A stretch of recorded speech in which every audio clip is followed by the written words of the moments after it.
Saya ke Pak Hendra Yasin. Terima kasih. Assalamualaikum warahmatullahi wabarakatuh.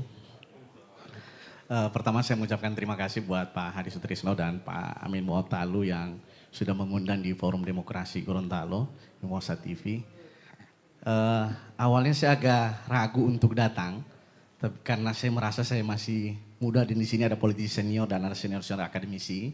Saya mewakili dari pemikiran politik Islam, YN Sultan Amai Gorontalo. Tapi saya merasa bahwa perlu datang, kalau macam tipe Prof bilang itu, mau tipu heli.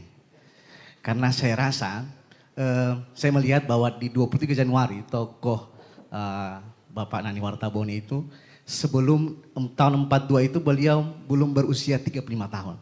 Maka saya berasa bahwa karena saya belum juga 35 tahun, saya merasa saya harus perlu untuk memberanikan diri untuk datang.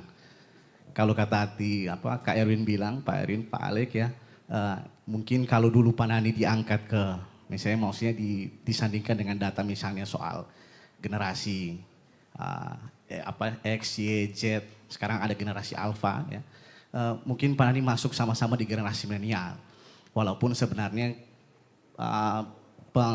pengkategorian di generasi milenial atau generasi X, Y, dan Z itu didasarkan tahun kelahiran.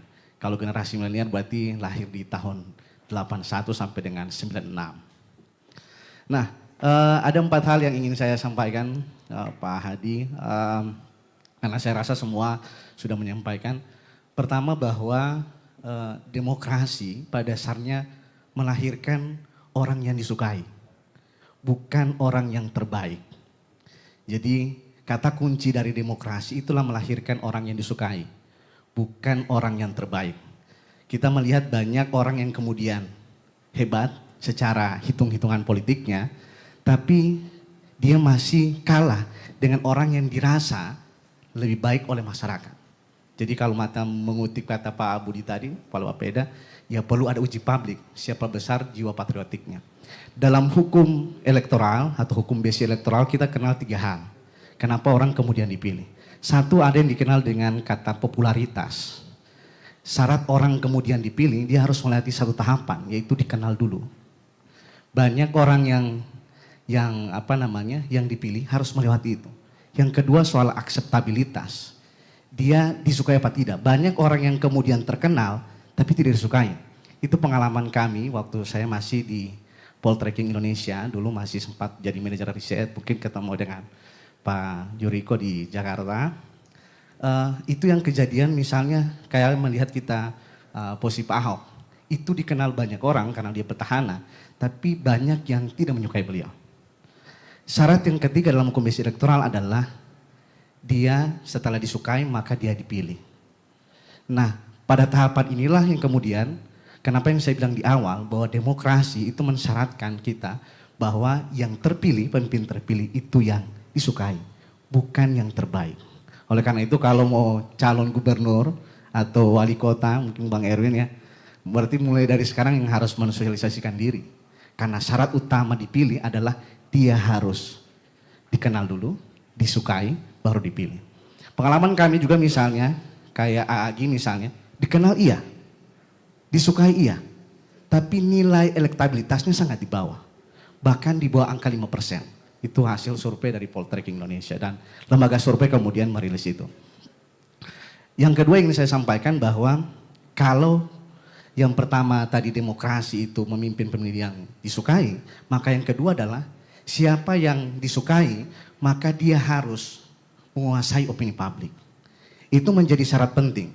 Mungkin kalau kita melihat kayak di luar negeri misalnya di Amerika, misalnya Great Amerika, kalau kita lihat misalnya dulu Donald Trump dengan Hillary Clinton, siapa nggak kenal Hillary Clinton? Orang yang hebat. Ya. Donald Trump ini pengusaha yang penuh banyak kontroversi, tapi kemudian dia terpilih. Lagi-lagi persoalan opini.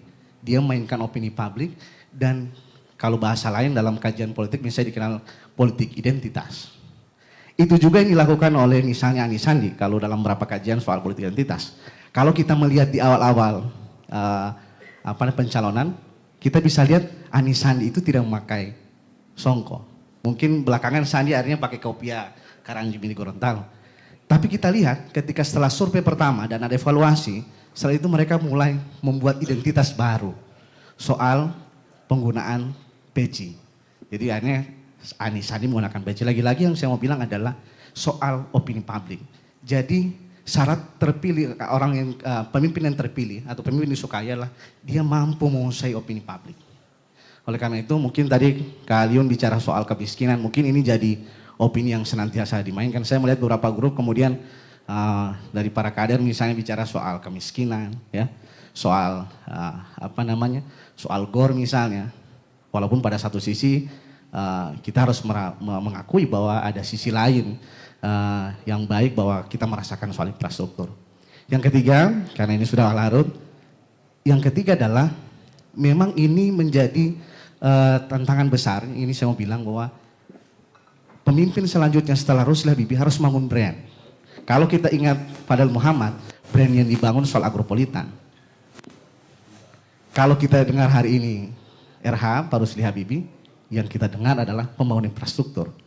Karena jujur kalau anak-anak pun tahu hari ini, kalau lagu Aku Ada Hanyalah Untukmu, jalan-jalan yang mulus telah terbentang. Nah, jadi ini yang saya mau bilang bahwa sejak dari awal, ya, brand yang dibangun oleh Pak RH adalah soal infrastruktur dan itu diputar dari diputar, apalagi waktu bulan Ramadan.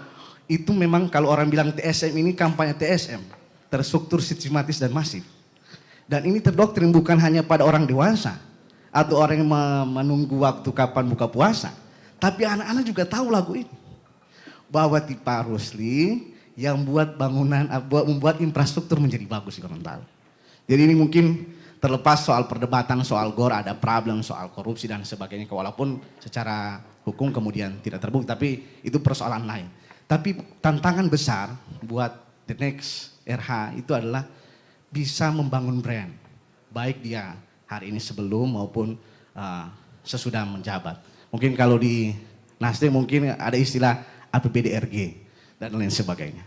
Dan yang keempat adalah yang ingin saya bilang karena 4 hal, siapa setelah Pak Rusli Habibie. Saya mau bilang adalah yang setelah Pak Rusli Habibie, ini analisis saya dan semua orang tahu pastinya, adalah orang yang punya semangat besar untuk membangun Gorontalo dan saya rasa itu ada di 6 kabupaten kota. Dan yang terakhir adalah kalau mau jadi gubernur dia harus dicalonkan. Itu prasyarat mutlak, baik dicalonkan oleh partai politik maupun oleh dalam jalur independen. Saya rasa demikian Pak Hadi, mohon maaf segala kekurangan. Assalamualaikum warahmatullahi wabarakatuh.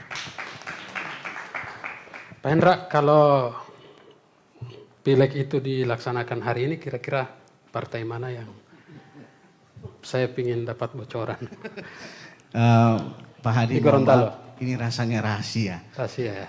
Karena itu dapur dari lembaga konsultan. Terima kasih.